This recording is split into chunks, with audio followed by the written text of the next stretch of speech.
మన వీక్నెస్ వాడికి తెలియనే తెలుసు కాబట్టి పక్కన చేరి రేపుతా ఉంటాడు. మనమేమనుకుంటా, సైతాను కొమ్ములు వేసుకొని వస్తాడు, పాములో వస్తాడు. మన సైతాన్ అంటే ఏంది? పంది, పాము, బర్రె.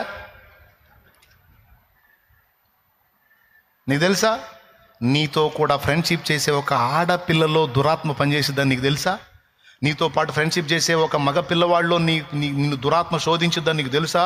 పిచ్చోడా, వాడిని ఫ్రెండే, కానీ వాళ్ళు అది పనిచేస్తుంటుంది. వాడిని నీటి లాగుతూ ఉంటాడు పాపానికి.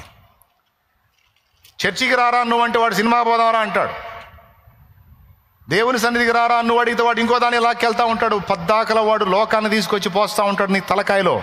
నీకేం తెలుసు? వాడిని ఫ్రెండ్లా కనపడతాడు, కానీ వాళ్ళలో దయ్యం పనిచేస్తూ ఉంటుంది. హవ్వకు కనపడింది సర్పమే, కానీ సర్పంలో పనిచేసింది సాతాను. నీ కనపడేది ఒక ఆడపిల్లే కావచ్చు, సోది మొహందానా, కానీ ఆ ఆడపిల్లలో దయ్యం పనిచేసి నిన్ను నాశనం చేసిద్ది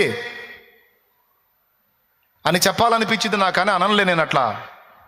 దేవునికి స్తోత్రం, హల్లెలూయా. ఏంది ఎవరు చెప్పట్లేదు?